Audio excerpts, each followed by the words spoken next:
The number of teams that you honestly think can go to the Super Bowl in the AFC and the NFC. Let's start with the AFC, that you truly believe they could represent their conference in the Super Bowl. Yeah, well, Kansas City can, and they probably will.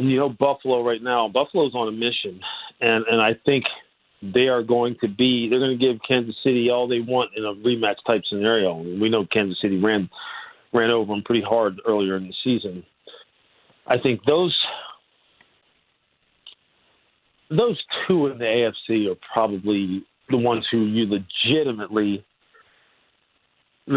say, in all different types of environment scenarios, those two teams can travel and they can play, they can play you however. I think the Colts are sneaky because Chris Ballard is starting to give them that kind of, he's kind of building them in that kind of image. Are you sold on Phillip Rivers? No, and I think in the end when you assess them, I'm sold on Phillip Rivers as a quality quarterback. He's done great things in his career. I just don't know if he has enough gas in the tank to deal with a team like Buffalo and Josh Allen, like Kansas City and Patrick Mahomes. Those guys are special. Those guys can make the difference. Phillip can't be the difference anymore. Yeah, and I think that's the difference. All right, NFC. How many teams legitimately can go to the Super Bowl? Yeah, in a one-off type of scenario, I think you probably have to count out the teams in the NFC East, only because I just don't know if they're ready yet. Although teams like Washington and even the Giants, they're showing a lot of grit here late in the season. I just don't know if they're ready to contend with the Packers because Aaron is just that special, and him and Matt LaFleur have it going on. So that's one of them. The Saints are going to be there despite the egg they basically laid against Philadelphia last week. They're going to be there because they can do it all offensively and defensively, especially when Drew's healthy.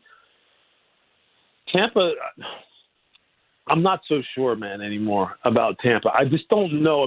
Bruce says that they can do whatever the hell they want, quote unquote, as far as their identity offensively. I'm just not so sure. But they got to win three games on the road, though, Lewis. They're not going to have home field advantage. Exactly. But, a lot of people in the NFL believe home field advantage doesn't mean anything. And I guess it depends where they have to go, especially in this pandemic year. I guess it depends where they have to go. If they have to go somewhere cold weather, then maybe that's the equalizer. But I don't think home field's the same as it is. I really don't. But we'll see with them. Seattle? And then Seattle, if their defense can continue to come on, yeah. And the Rams, too, though. The Rams, to me... That's right. There's a lot more in the NFC. They're solid. That's right. The Rams are a down-and-dirty type team. Great defense. Brandon Staley is a great young coach, up-and-coming coach, be a head coach very soon. And on the offensive side, when Sean is in that rhythm and Jared Goff is in that rhythm with him, they will run the ball down your throat with those backs that they have. And then they'll gas you with that play-action passing game. They are sneaky. Oh, actually, they're not sneaky anymore. People know that Sean McVay's a good coach, and they know that they have a solid football team. So, yeah, there's a lot more possibilities in the NFC.